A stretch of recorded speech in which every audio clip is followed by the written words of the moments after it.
6 महिन्याचा असला तरी खूप म्हणजे लखाखून टाकणारा असं तो कार्यकाळ होता. आणि आत्ताच्या काळामध्ये एखाद्या न्यायाधीशाबद्दल ज्याच्याबद्दल खूप अपेक्षा आहेत आणि त्यांना खूप सार्थपणानं पूर्ण कराव्यात असं फार खरं तर कमी वेळा घडतं, पण तुम्ही ते घडवून दाखवलंत आम्हाला. आता निवृत्तीनंतर तुम्ही वेगवेगळ्या कार्यक्रमांमध्ये दिसताय, पण आता ताण हलका झाल्याची भावना आहे तुमची? पूर्णपणे मला असं वाटायचं की ज्यावेळेला मी चीफ जस्टिस ऑफ इंडिया होतो, सरन्यायाधीश होतो, तर मी विदाउट स्ट्रेस काम करतोय म्हणून. परंतु 24 नोव्हेंबर नंतर एवढं म्हणजे रिलॅक्स वाटतंय की असं वाटतं आता की म्हणजे मला तरी वाटत होतं की स्ट्रेस नाही, पण at the back of the mind काही ना काही स्ट्रेस असला पाहिजे काम करताना. आणि सरन्यायाधीश या देशाचं ही फार मोठी जबाबदारीची पोस्ट आहे. एक सुप्रीम कोर्ट म्हणजे we consider it to be a guardian of the constitution of India. देशाची घटना, देशाचे नागरिक यांच्या हक्काचं कसं रक्षण करता येईल ही एक मोठी जबाबदारी सुप्रीम कोर्टावर असते. आणि ती जबाबदारी पार पडत असताना मला वाटतं काही ना काही तर स्ट्रेस कोणावरही निश्चितच येत असेल, कोणी दाखवत असेल, कोणी दाखवत नसेल. पण तुम्हाला आता जेव्हा तुम्ही मागं वळून तुमचं म्हणजे एकूण सगळ्या करिअरकडे बघताय, 6 महिन्याचं म्हणजे सरन्यायाधीश पद, तर असं जर आपण वेगवेगळे टप्पे घेतले तर त्या कालखंडातलं कोणता निर्णय तुम्हाला की तो घेतल्याच्या बद्दल खूप आतून आनंद वाटतो? सुप्रीम कोर्टातले मी नेहमीच म्हणत आलो की 2 निर्णय मला खूप असे महत्त्वाचे वाटतात.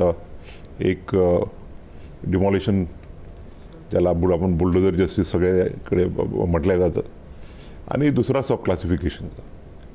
म्हणजे त्या सब क्लासिफिकेशन त्याबद्दल माझ्या समाजातून माझ्यावरती खूप टीका होते आहे. पण आणि ॲज अ जज I am not suppose to justify my judgement, but I still hold that this are the 2 judgements which are dear to my heart.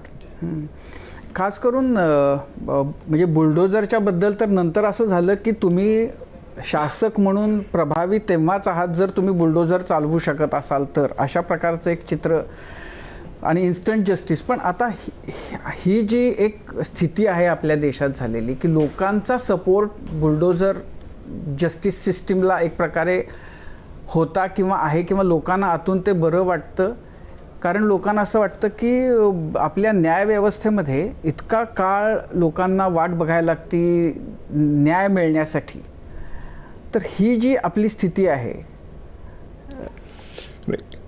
शेवटी आपल्या देशाची घटना सुप्रीम आहे आणि घटना म्हणते की राज्य कायद्याचं असलं पाहिजे आणि कायदा कोणी हातात घेऊ शकत नाही, मग ते सत्ताधारी असो किंवा एक्झिक्युटिव्ह असो. जेव्हा कुठलीही गोष्ट कशी करावी हे कायद्यात नमूद केलेलं आहे तर ते त्यानुसारच व्हायला पाहिजे. आणि कोर्ट्स कॅनॉट डिसाईड की लोकांना काय आवडतं आणि कोणाला आवडत नाही. आणि कोणी एखादा आरोपी आहे किंवा त्याच्यावरती क्रिमिनल केस पेंडिंग आहे, त्या एका ग्राउंडवरती कोणाचं घर उद्ध्वस्त केलं जाऊ शकत नाही.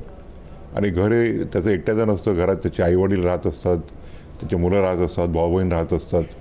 तर विदाऊट ट्रायल त्याला पनिशमेंट देणं हे आपल्या घटनेला, आपल्या जी संकल्पना आहे की रूल ऑफ लॉ, त्याच्याशी ती सुसंगत नाही आहे. आणि त्यामुळे निश्चितच असं जर केल्या जात असेल तर ते चुकीचं आहे. पण सर, जेव्हा आम्ही बघतो म्हणजे आता अनेकदा असं होतं की आता काही